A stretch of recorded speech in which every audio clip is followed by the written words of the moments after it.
Obwongo olunaku olwaleero gwali ku lubogola Simba Mabeda Shiwa Nsega mutabani wa Mukadami ne Mityana muzukulu wa Jjajja Bamweya ne Singo. Shiwa Nsega wagala obwongo twagala kwagala ku kigambo kye bayita mind your business. Fa kubikwatako, fa ku mudaala agwo. Bannayuganda ennaku zino muli bize nnyo, muli mu nsonga za Rwema Namakula ne Dirisa Musuuza. Era obasanga ku mizigo nga bali bize. Rwema yakola bubi, ogenda otya wa dokita noneko mwana Kenzo.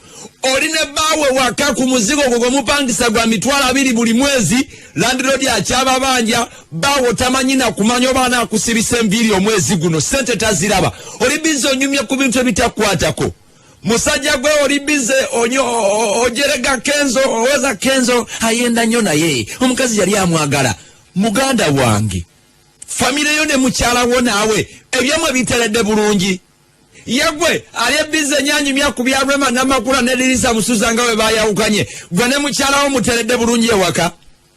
Yegwe abantu bonyumyako, omanyi sente ze balina, omanyi Kenzo bugagga bwaliko, omanyi Rwema bugagga bwaliko. Gwolina sente meka. Muli bize mulekaana ku mizigo, muli bize ku stage za boda boda mutulekanira. Mutumazeeko emirembe bwe tulinya boda zammwe, bwe mutandika tuzambiboozi byammwe. Naye wamma musaabaze gwolaba otya Kenzo yakoze bubi okuva ewa Rwema. Rwema oyo ng'abadde amwagala. Bikwatirako wa bannayuganda tutandika okumanya we tufiirirwa ne we tufunira. Fa ku kintu ekikutwala mu maaso, leka kudda ku bintu ebitakuyamba, leka kumindinga bizinesi ezitakwatako.